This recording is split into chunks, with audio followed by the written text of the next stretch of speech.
Hello tout le monde, je reviens avec une nouvelle vidéo. Il s'agit de ma vidéo postpartum, donc des 6 mois, donc qui vont des 3 aux 6 mois tout simplement. Donc comme d'habitude j'ai divisé cette vidéo en plusieurs parties, tout d'abord pour commencer avec la petite et pour finir sur mon postpartum à moi. Donc voilà, il y a pas mal de choses à dire, je ne sais pas si elle sera plus longue que les autres ou quoi, ou si elle sera pas un peu répétitive, je dois t'avouer, parce que faut dire que ça évolue pas hyper vite. Alors si, la petite évolue vite, c'est ce qu'on va voir, mais les autres choses n'évoluent pas et j'ai pas eu l'impression d'une évolution totale, donc c'est pour ça. Il restera 2 vidéos après celle-là, des 6 aux 9 mois, des 9 mois ou 1 an, mais je pense que je n'irai pas plus loin et on fera plutôt ça en wikivlog pour la suite. Donc c'est parti tout de suite avec cette nouvelle vidéo. Donc tout d'abord on va parler de l'évolution de la petite. Alors moi j'ai donc la petite est à la crèche depuis ses 3 mois et demi, 4 mois grosso modo. Je l'ai mise à la crèche, alors j'ai pas repris tout de suite, j'ai eu un mois supplémentaire pour cause de dos bloqué, bon on en parlera après du dos. Donc voilà, et du coup elle a commencé à 3 mois, mais je la mettais seulement le matin, pas tous les jours. Je l'ai gardée longtemps le mercredi avec moi. Mais dernièrement, il y a eu une évolution du sommeil qui fait que je ne la garde plus parce que sinon elle fait rien en fait de ses journées, alors qu'à la crèche elle découvre plein de choses. Donc voilà, donc nous on a fait donc tout d'abord pour la garde, on a fait le choix d'aller en crèche, donc c'est une crèche associative qui est la crèche du village tout simplement, qui existe depuis des années, qui est vraiment géniale avec un protégé pédagogique top. Ils sont au respect du rythme de l'enfant, du sommeil de l'enfant, c'est une crèche où je suis surprise quand je vais à la crèche, il y a pas un bruit, c'est hyper silencieux. Oui, il y a un peu de bavardage et tout ça, mais il n'y a pas d'hurlement, il n'y a pas de pleurs. Ils sont trop bien, les grands sont tout le temps dehors et je trouve ça génial. On est dans le sud, ils profitent d'être dehors quasiment jusqu'à 17 h, même en hiver, et je trouve ça juste génial de les mettre dehors à l'air libre. Moi la petite elle est hyper contente d'y aller, à chaque fois elle sourit dès qu'elle y arrive, elle est contente quand je viens la chercher, bref elle est hyper équilibrée. La crèche c'est vraiment son équilibre, elle rencontre d'autres personnes, elle développe de nouvelles compétences parce qu'on la voit hyper évoluée. Elle est beaucoup sur tapis nous à la maison, et elle est également sur tapis là-bas, très très peu en transat. Ils les mettent en transat que quand ils ont pas assez de bras pour les prendre, et du coup ils les bercent par 3 bras, enfin voilà. Ils les bercent à plusieurs comme ça, donc c'est extrêmement rare qu'elles soient en transat, à part pour manger et pour ces moments-là où c'est un peu plus compliqué, mais la nôtre, majoritairement, en fait c'est en fin de journée qu'ils sont en transat. Moi la mienne j'y arrive, elle est par terre, donc je vais la chercher par terre. Voilà, il y a tout un projet pédagogique qui est mis en place dans cette crèche, je l'adore, vraiment je suis hyper rassurée qu'elle aille là-bas, on n'a aucun souci avec ça. Au début ça a été compliqué l'intégration parce que bah Ami c'est compliqué au niveau des biberons et tout, comme je te l'avais déjà parlé, elle a un problème de succion, du coup ça pose quelques soucis au niveau de l'alimentation, mais la crèche est vite adaptée à elle, et finalement comme on se prend pas la tête sur les quantités, elle boit très peu, et puis alors là c'est de pire en pire j'ai l'impression, hein. Bientôt on n'aura plus de biberons je pense, à part celui du matin en ce moment c'est un peu la cata. Bref, du coup, voilà au niveau de son mode de garde. Après, vu qu'elle est en crèche, on a eu beaucoup de maladies, donc on a enchaîné. Hein. Gastro, bronchiolite, elle est vaccinée, mais ça voilà. Mais du coup, elle n'a pas une forme grave. Grippe, Covid, et là, on vient de faire otite. Donc voilà, bon bref. Les joies de la communauté, mais bon, ça fait son immunité. Les maladies sont pas toutes horribles. Bronchios, elle a mis HS bien 2 jours, grippe 10 jours. 10 jours complètement HS. Par contre après gastro, ça va pas tant mieux. Alors otite, oui elle nous a fait des nuits horribles, mais en dehors de ça non. Et après Covid, alors là je suis allée aux urgences parce que Covid, enfin la nuit avait été horrible, j'ai aux urgences, je leur dis oui il y a des gastro à la crèche machin, ils me disent ah bah non c'est le Covid. Je dis bon ok, on rentre à la maison, on fait une sieste de toute l'après-midi. Les 4 jours après, on était nickel. C'est-à-dire qu'elle était en pleine forme alors qu'elle ne pouvait pas aller à la crèche parce qu'elle était en éviction de crèche. Donc voilà, donc je dois te dire que les maladies ça dépend vachement des enfants. Nous on la traite pas beaucoup au Doliprane pour les dents et tout ça, donc du coup on la traite bien pendant les maladies au Doliprane et ça marche plutôt pas mal. Donc voilà, vraiment top. Après bon le sommeil est alors en dents de scie en ce moment. La plupart du temps elle dort, elle fait des réveils, ce qu'on appelle des réveils tétines, c'est-à-dire qu'elle pleure dans son sommeil. Pour avoir la tétine, on lui rend la tétine, on lui met sa loutre là respirante, et tout va bien. Donc voilà, mais avec les maladies, alors pendant la grippe ça a été un enfer, c'est-à-dire qu'on a dû dormir avec elle toutes les nuits, les journées c'était hyper compliqué, bref. C'était un enfer. Après les autres maladies on arrive à plus ou moins gérer, dès qu'elle fait des pics de fièvre, le problème c'est que du coup elle pleure beaucoup. Elle ne réclame pas trop d'être prise dans les bras pendant la nuit si elle est enrhumée. Donc on a plutôt de la chance parce que j'ai mis le doumou en fait pour la rassurer parce que j'avais l'impression qu'elle voulait être dans un cocon. On ne peut plus enlever le doumou du lit. Elle dort qu'avec ça. Donc voilà, là on part ce soir chez mes parents. Le doumou est avec nous dans la valise. Donc voilà, après elle évolue toujours aussi bien au niveau motricité. Alors au niveau motricité je pense que là elle arrive à se déplacer, elle a compris comment se déplacer sur le tapis d'éveil en glissant sur le dos. Donc elle nous fait des tours de tapis d'éveil dans un sens, dans l'autre, machin, et en roulant. Par contre elle n'a pas compris qu'elle pouvait faire en avant, pour l'instant elle veut essayer mais elle n'a pas compris le système. Donc elle commence mais pas encore. Donc on est encore sauvés, les gamelles du chat sont encore par terre. Je ne pense pas que ça soit pour longtemps parce que comme on dit, ça va aller très très vite cette histoire de motricité. Elle va plutôt vite, asseoir, alors moi j'ai dit non elle tient pas encore bien et tout. J'ai été pour l'otite, ils m'ont dit elle tient si en fait. Maman qui veut pas voir son bébé voler. Non, en fait elle tangue. Elle tient assise mais elle tangue. Alors moi j'ai l'impression que... Mais en fait oui c'est vrai qu'elle tient bien assise quand même. Donc elle est dans sa chaise haute pour ceux qui aient des versifications. Elle tient assise des fois pour jouer par terre. Mais comme elle s'y met pas toute seule, j'ai pas tendance à la mettre tout le temps. Pour l'instant elle s'amuse bien à se retourner tout ça. Parce que je trouve que l'évolution il faut la laisser faire à son rythme. Donc voilà, par contre elle reste très curieuse, très addict de certains jouets. Alors on lui met pas beaucoup de jouets à disposition, elle n'a pas le droit à énormément de jouets pour des raisons de... Alors déjà elle ne joue pas avec grand chose, elle a des obsessions. Là on part chez mes parents, ces obsessions ne vont pas partir avec nous, j'espère que ça va aller pour elle. Donc voilà, mais elle aime certains jouets beaucoup plus que d'autres.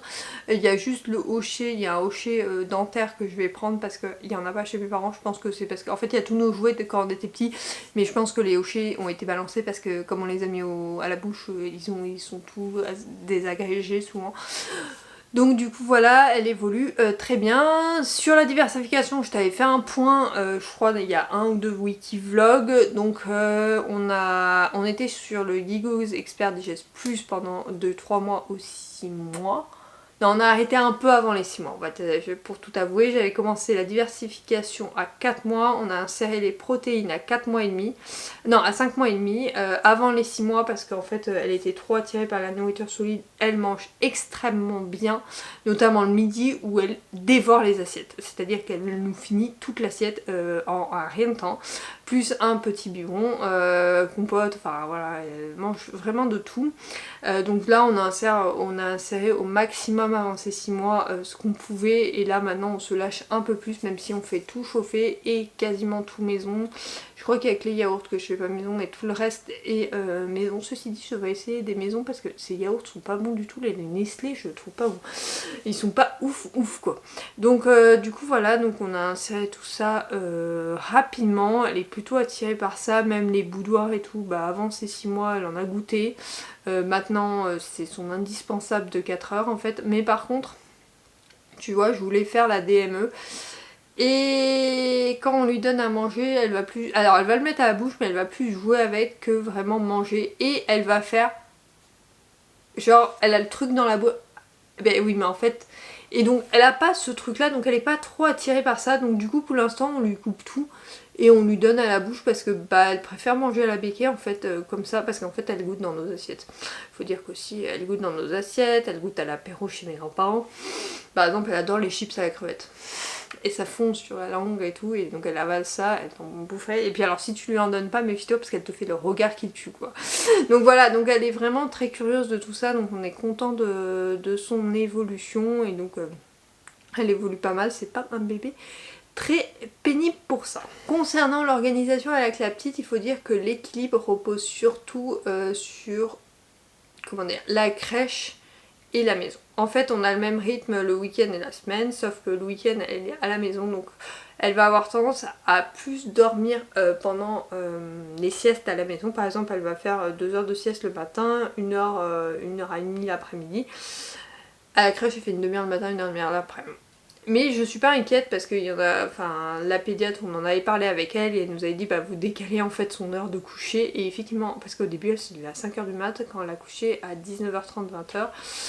On a dit c'est pas possible, du coup on la couche maintenant à 18h30, 19h c'est vraiment le dernier carat si vraiment on n'a pas eu le temps avant et en fait elle dort jusqu'au matin. Là par exemple cette nuit on n'a pas pu, enfin hier soir elle a eu du mal à s'endormir à cause de son otite qu'elle a en cours, ça a été la galère de l'endormir. Parce que du coup elle s'est réveillée à 2h du mat. Parce qu'elle s'est déréglée. Donc voilà, bon on va la régler pendant les vacances, c'est pas le souci. Puis là elle a été en crèche. Là ce soir on part chez mes parents, on part à 18h30. Normalement elle va s'endormir rapidement je pense dans la voiture. Et bon bah arrivé là-bas, on va essayer de faire un transfert. Mais je pense que le transfert va être un échec. Mais bon, on la rendormira là-bas, j'espère qu'elle sera pas trop réveillée. Donc du coup voilà, pour l'organisation c'est vraiment un équilibre entre la crèche et la maison. Ça a été un peu compliqué jusqu'à fin décembre, je vais pas te mentir, trouver l'équilibre entre tout ce qu'on a à faire et tout ça. Ça a été extrêmement compliqué, mais là depuis janvier j'ai l'impression de trouver mon équilibre même si... certaines personnes me mettent des bâtons dans les roues. Je dois avouer que entre boulot perso et vie avec la petite, j'ai l'impression de trouver mon équilibre parce qu'en fait, il faut être méga organisé, c'est juste ça. En fait, dès que j'ai 5 minutes dans la journée et que je suis en télétravail, je vais faire par exemple sortir le linge, lancer une machine, enfin voilà. Et le soir, après 20h, souvent je me pose et j'ai toutes mes soirées, mais par exemple ma maison est toujours rangée et j'ai aucune tâche en retard et tout, mais ça c'est une organisation que j'ai depuis toujours. Là j'ai juste un peu revu, d'ailleurs tu risques de le voir dans les prochains wikivlogs, j'ai un peu revu l'organisation pour que ça soit mieux et plus équilibré tout simplement. Donc voilà au niveau de la vie avec la petite. Après on passe à moi. Alors du coup physiquement j'ai toujours mal au dos. Ça fait 3 mois que ça... enfin 6 mois que ça dure maintenant. Alors c'est moins pire là parce que j'ai pu reprendre la course à pied et j'ai l'impression que la sédentarité ne me fait vraiment pas du bien. Donc ça va un peu mieux. J'ai toujours une fois par semaine du kiné. Je suis plus à 2 fois, alléluia. J'ai une fois par semaine du kiné. Ce qui permet de remettre en route la machine et qui me fait du bien, surtout quand j'ai encore des difficultés, parce que bon, il y a des astuces pour tenir bébé sans faire mal au dos et tout ça, mais des fois c'est dur à la mettre en place. Là au moins ça me fait un point une fois par semaine, ça me fait gainer, ça me fait encore, voilà, il y a des exercices à faire au moins une fois par semaine, au moins je suis sûre de me tenir en ayant ce kiné. J'ai donc repris la course à pied en janvier seulement, donc en fin de 6e mois quand même. J'ai repris une semaine, enfin là ça va faire 3 semaines que j'ai repris. Non, j'en suis dans ma 4e semaine, donc j'ai dû reprendre 2 mois au 6e mois, au 5e mois et demi. Et au début c'était un peu frustrant parce que j'allais pas aussi vite qu'avant et surtout que le programme était fait pour pas aller vite. Maintenant ça va mieux. Les habitudes se reviennent et tout ça, mais encore une fois il va falloir trouver le temps de le faire au milieu du planning qui est déjà ultra chargé avec la petite. Donc voilà, donc les douleurs s'atténuent mais elles sont toujours présentes. N'oubliez pas de consulter plus tôt si vous pouvez, parce que moi j'ai consulté bien trop tard et je pense que j'aurais pas eu tous ces problèmes si j'avais consulté plus tôt, mais malheureusement c'est comme ça. Donc voilà, c'est pas grave, je le serai s'il y a une prochaine grossesse qu'il faut consulter immédiatement après. Et surtout je signalerai que j'avais eu des gros problèmes de dos et peut-être qu'on les prendra en compte un peu plus tôt, notamment à la clinique. Moralement, alors moralement il y a des hauts, il y a des bas, comme les fois précédentes j'ai l'impression. Quand j'arrive à trouver du temps pour moi, à trouver du temps pour la petite et à faire tout ce que j'ai à faire de façon normale, ça va. Donc au mois de janvier ça a été à peu près. Il y a eu des périodes de down, notamment quand la petite nous empêche totalement de dormir, donc là c'est un peu compliqué, surtout que j'ai pas l'impression d'avoir encore récupéré le sommeil de l'accouchement. Enfin, j'ai pas l'impression d'avoir complètement récupéré de l'accouchement. Je m'explique. En fait, je pense que c'est plus au niveau moral que je mets parce que j'ai encore des douleurs de cet accouchement, j'ai encore des trucs qui me dérangent. Là encore une fois j'en parlais à ma sage-femme tout à l'heure. Il y a encore des petits soucis à régler et du coup j'ai l'impression de ne pas passer à l'étape d'après. C'est pour ça que là déjà d'avoir repris le sport, moralement ça va mieux. Après il y a le baby clash avec mon mari qui est en cours à l'heure actuelle bien comme il faut. Et du coup j'ai un peu l'impression de surmonter ça seule, de ne pas être accompagnée du moins par lui. Alors que c'est censé être mon mari, donc il est censé faire un minimum pour aider. Voilà, j'ai un peu l'impression qu'on se retrouve seul et bah ok, on a les psys et tout ça pour nous aider et voir comment on peut aller mieux, mais on se retrouve très très seul. Donc si t'as un compagnon compatissant ou si quelqu'un regarde cette vidéo avec son compagnon, mais vraiment les mecs, mettez-vous à aider vos compagnes parce que c'est difficile de récupérer. D'arriver à récupérer, d'avoir quelqu'un qui nous dit ah non mais moi je suis fatiguée. Moi il me dit ça tous les 4 matins, j'en peux plus l'entendre quoi. J'ai l'impression que c'est à la course de celui qui est le plus fatigué, sauf que physiquement j'ai pas encore récupéré. Quand j'aurai récupéré on en reparlera, mais pour l'instant je n'ai pas récupéré. Il m'arrive d'être coincée dans ma voiture ou sur mon fauteuil, même au boulot et tout ça, et devoir me lever comme une mamie en s'appuyant sur tout ce qu'on trouve. Donc voilà, donc c'est compliqué à vivre comme ça. Voilà, j'essaie. Mais d'un autre côté, je sais que je profite au maximum de ma fille dans la situation où je suis. Je peux en profiter au maximum, c'est-à-dire que je la récupère au plus tard à 17h tous les soirs. Donc je profite d'elle pendant 1h30, voire 2h si vraiment c'est compliqué. Je profite d'elle le matin, c'est moi qui l'emmène. On a toujours notre moment à deux où je me maquille, elle rigole sur le lit, on fait cacher parce que notre salle de bain est dans la chambre, donc du coup on fait cacher.